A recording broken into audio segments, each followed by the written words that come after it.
পারসিকদেরকে ফিলিস্তিন থেকে পতন ঘটাইল রোমানদের এক নেতা। এই নেতার নাম হলো আলেকজান্ডার। রোমানদের এক বিরাট সেনাপতি, তার নাম আলেকজান্ডার। কি নাম? এটা আপনারা পাবেন ইতিহাসে। এই আলেকজান্ডার পারসিকদের পতন ঘটায়া রোমানরা ফিলিস্তিনে সাম্রাজ্য গড়ে তুলল। ৩০০ বছরের বেশি রোমানরা ফিলিস্তিন শাসন করল। কয়শো বছরের বেশি? ৩০০ বছর। এই ৩০০ বছরের বেশি সাম্রাজ্য করতে করতে তারা ঘটনা ঘটাইতে ঘটাইতে আল্লাহ পাক রব্বুল আলামিন দুনিয়াতে একজন নবী পাঠায় দিলেন, তার নাম ঈসা আলাইহিস সালাতু ওয়াস সালাম। কি নাম? ঈসা।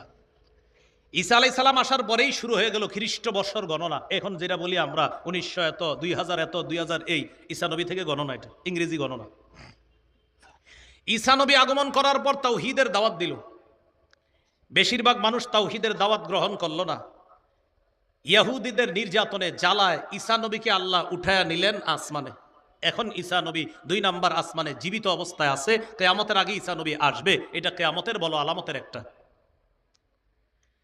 ঈসা নবী চলে গেলেন, রোমানরা ফিলিস্তিন শাসন করে। এইভাবে চলতে চলতে ঈসা নবী বিদায় নেওয়ার পর কিছুকাল পর রোমানদের মধ্যে বিশাল একটা জাতি খ্রিস্টান হয়ে যায়। তবে খ্রিস্টান হওয়ার পর ঈসা নবী যে সত্য ধর্ম দুনিয়াতে রেখে গিয়েছিলেন, এই ধর্মটা তারা বিকৃত করে ফেলে পৌত্তলিক ধর্ম এটার মধ্যে ঢুকায় দেয়। তাদের অনেকের বিশ্বাস তৈরি হলো ঈসা নবীকে হত্যা করা হয়েছে শুলিবিদ্ধ করে। পড়ি নাউজুবিল্লাহ।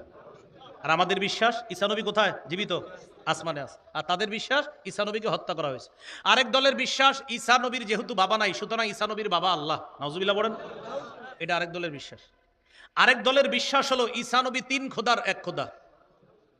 ঈসা নবী ৩ খোদার, ইন্নাল্লাহা সালিসু সালাসা। আল্লাহ ৩ খোদার এক খোদা, মারিয়াম ৩ খোদার আরেক খোদা, ঈসা নবী আর ৩ খোদার আরেক খোদা। নাউজুবিল্লাহ। মানে আল্লাহ একজন, মারিয়াম একজন, ঈসা নবী একজন। এরকম এক একজনের ভয়ঙ্কর বিশ্বাস।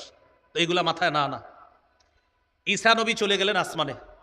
এইভাবে চলতে চলতে ৫৭০ বছর পর্যন্ত চললো। ৫৭০-এ আল্লাহ পাক রব্বুল আলামিন পৃথিবীর সবচাইতে শ্রেষ্ঠ মহামানব, আল্লাহর পরে যিনি এই জগৎ ওই জগৎ যত জগৎ হয় সব জগতে শ্রেষ্ঠ, এমন একজন ব্যক্তিকে পাঠাইলেন, আমাদের প্রাণের নবী, দয়াল নবী মুহাম্মদুর রাসূলুল্লাহ সাল্লাল্লাহু আলাইহি ওয়াসাল্লাম।